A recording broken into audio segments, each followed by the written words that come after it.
Hi everyone, welcome back to Husky Math. I'm Siddhant, and today we will learn the concept of the left hand limits and right hand limits. Let's get started. Suppose there is a function fx, and let us consider a point a on a real number line. That means you can see in this figure I have considered any point a on the real number line. This is our real number line where this point is 0. We can approach this a from left hand side like this, or we can approach to a from right hand side like this. Okay, if I try to find the limit of this fx from the left hand side, then I will write limit x tends to a. Okay, x is tending to a from left hand side. I have to write minus sign here, and I will write f of x. And similarly, if I try to find the limit of this function from the right hand side, then I'll simply write limit x tends to a plus f of x. See here, whenever there is minus sign, you have to understand that we are approaching a from left hand side, and whenever there is a plus, we should know that we are approaching a from right hand side. Next, how to find left hand limit.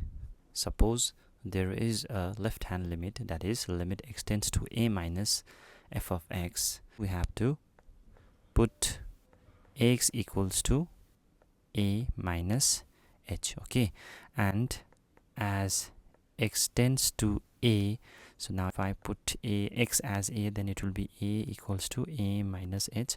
So from here it will be h equals to 0. So I can write that as x tends to a, h tends to 0. So this way we will try to find the left hand limit. Okay, and you will be more clearer when we will do some examples. Okay, similarly, how to find right hand limit. Suppose there is a limit x tends to a plus, and as you know, a plus means we are trying to find the limit from right hand side. Okay, so x equals to a plus h, and as x tends to a, h tends to 0. So what was the difference between the working rule of right hand limit and left hand limit?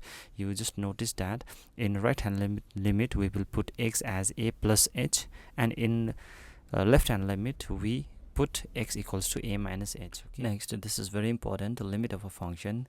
Now we will say that limit of a function exists when the left hand limit and the right hand limit are equal to each other. That means left hand limit we will write limit x tends to a minus f of x will be equals to limit x tends to a plus f of x.